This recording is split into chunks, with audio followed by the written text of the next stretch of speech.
So this is a bit harsh matchmaking because I'm getting into a tier 8 battle, and in addition there's a tier 8 aircraft carrier in this battle and some interesting destroyers. The Vauquelin, if he's a good player, he could probably outgun me using the French main battery reloaders on those destroyers, but we'll see how things go. Now, one thing that's interesting about this ship is that it actually has a very strong anti-aircraft suite, so that's pretty nice. Speaking of anti-air, I need to see. Yes, that's my priority sector.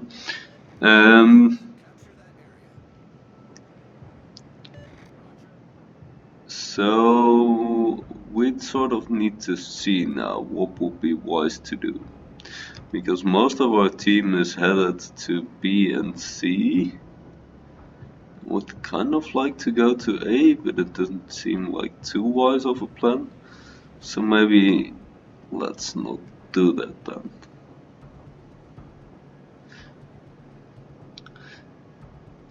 One thing that does hold this ship back a bit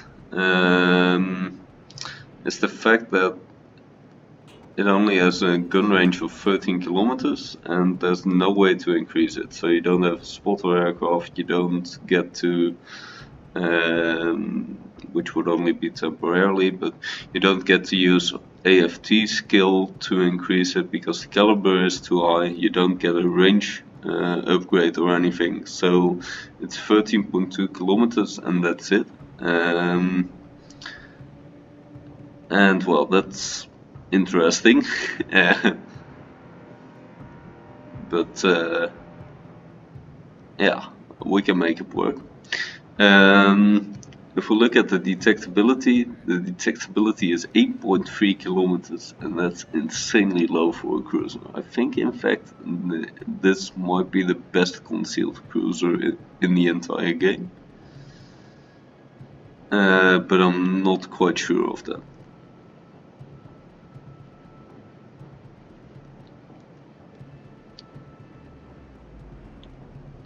I would quite like to get closer to the Vladivostok, but only if no one's going to see me. This is really a ship in which you simply don't want to be spotted. As long as you're concealed, you're fine. That's cool. As soon as you're spotted, things start getting scary. But luckily we have a magic tool for it. Ooh, there's something quite near. There's a destroyer near us. So let's run the hydroacoustic. Because right now we can just move up slowly using the creeping smoke. And this is actually my first ship with this creeping smoke mechanic, and I think it's really cool.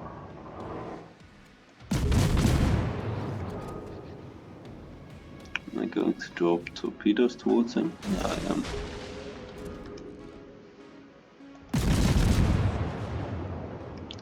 It's a bit unfortunate that he repaired our fire and now someone else's fire is burning through. But hey, that's how it goes sometimes. We can see that we have a minute of smoke left, and in that minute we can just slowly crawl forward to a safer position. Meanwhile we can keep shooting at this Vladivostok. Oh, the Vauquelin shows up. Interesting.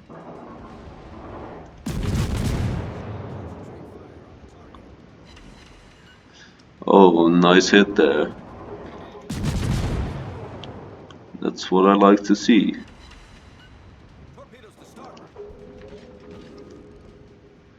Those torpedoes will not hit me, so that's good.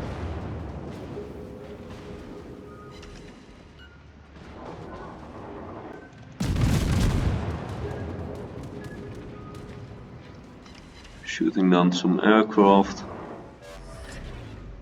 Falconer, is he beaching himself? Yeah.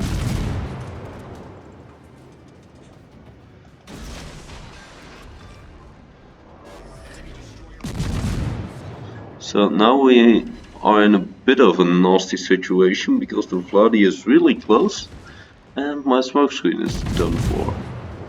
Hehe. So this might be a very annoying situation, but let's see if we can get out. Try to use the Bismarck as a sort of meat shield while we wiggle our way out. And the torps are still on their way, of course. We have already done quite a bit of damage and those torps are looking great. All 3 hit. Boom! And wow, we're up to 50k damage and unspotted. So yeah, this is basically why I think this ship deserves some more love. You know, you have this creeping smoke mechanic, which I absolutely love. Torpedoes are just a great weapon for this this sort of engagement. And then what I did to that destroyer was just insane. And now I hope I can demonstrate the last trick that this thing has up its sleeve.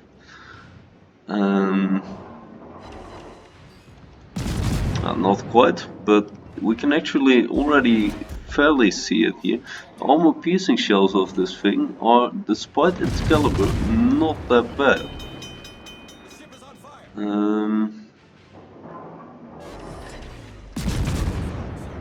Now of course this voice, or whatever you pronounce it, is hurting me a bit more than I'm hurting him, but if I will be able to dodge most of these shells, then it's still a good trade. And just like that, we're up to 60k damage, and due to the recently changed spotting mechanics, I am now stealth again. And in most cases this will be a great change for destroyers, but it's also really amazing for the Huanghe actually, because it means that I can go dark in no time after being detected. Now my really solid AA is just helping out this Bismarck, and of course myself as well. See if we need to finish the boys. No. Got really quite lucky there against the Bismarck, I suppose.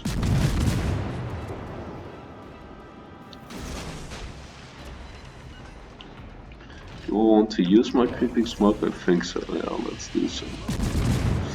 Thing with this creeping smoke, ooh, wow, this is going to hurt. This you really can't afford to stay at full speed. You need to brake, and you can only go at a quarter speed, maybe half speed if you have the skill, smoke screen expert, but normally only quarter speed. And quarter speed is not that fast, but it still allows you to move a bit. Ah, you gotta be kidding. Got real lucky there. Are we gonna get lucky on the Bismarck? Oh yeah, boy. 2 torpedo hits. Now something is spotting me out here. And there's a kid straight in front.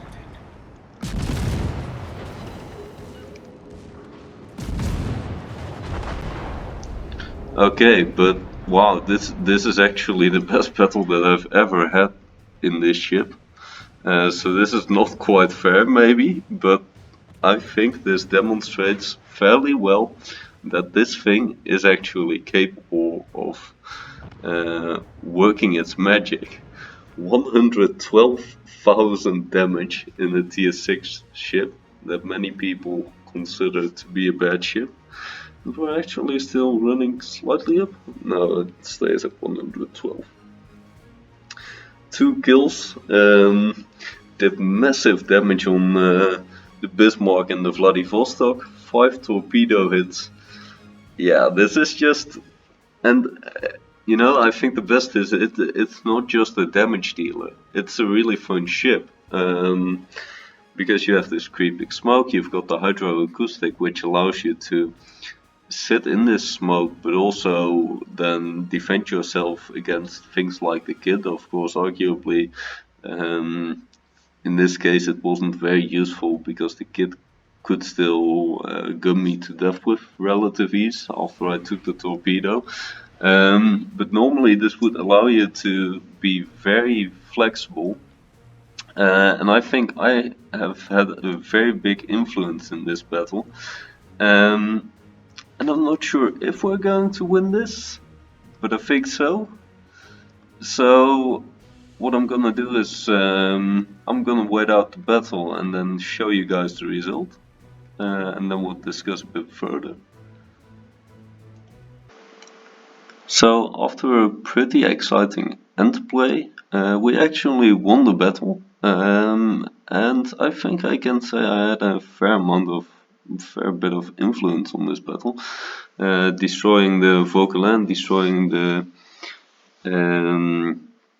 Vladivostok, having a good chunk of damage on the Bismarck. And in my opinion, it boils down to that this Huanghe actually, it is a cruiser, but you can play it as a destroyer. And not only does that make it a very effective cruiser if you play it that way, in my opinion, but it also makes it tons of fun to play. Oh wow! Oh, I got a huge amount of experience for this as well. 1955 base XP. Well, it's not. Yeah, I mean, I can understand it, seeing the amount of damage that I did, but I still hadn't quite expected it. Um, and one thing that I wanted to demonstrate on this enemy boys, but he was a bit too heavily armored for it, is that armor piercing on this ship can actually be very effective. Because on lightly armored cruisers you can definitely citadel cruisers with it. And although the guns don't deal that much damage, I think like 3000 per shell, with the rate of reload, you can still dish quite a bit of damage with it. So 40,000 damage with guns here, and then 12,000 with fires, and then another 47,000 with torpedoes and 12,000 with flooding. Yeah, that's just an amazing score in my opinion. Completely blapped this Vauquelin. Yeah, so and most importantly, it is so much fun to play this ship, and I never expected this. Um, this ship is in the premium store for 18 euros standard, I think, and it's often on a 50% discount, so for 9 euros as a personal offer. And I always thought, yeah, but what I hear of it, it might not even be worth this 9 euros. But now that I have it, I got it in a tier 6 premium container. I enjoy it so much, and yeah, I can definitely recommend this ship.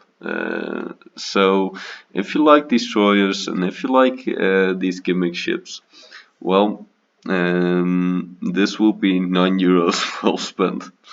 So yeah, I hope you guys enjoyed the replay, and of course do keep in mind this 112k. It's definitely it is my high score in the Huanghe, and it's not something you'll do every day. But 50k and higher is definitely nothing unusual, and I think right now I'm even averaging somewhat 65,000. Which is really decent for a tier 6 cruiser. So yeah, see you guys around.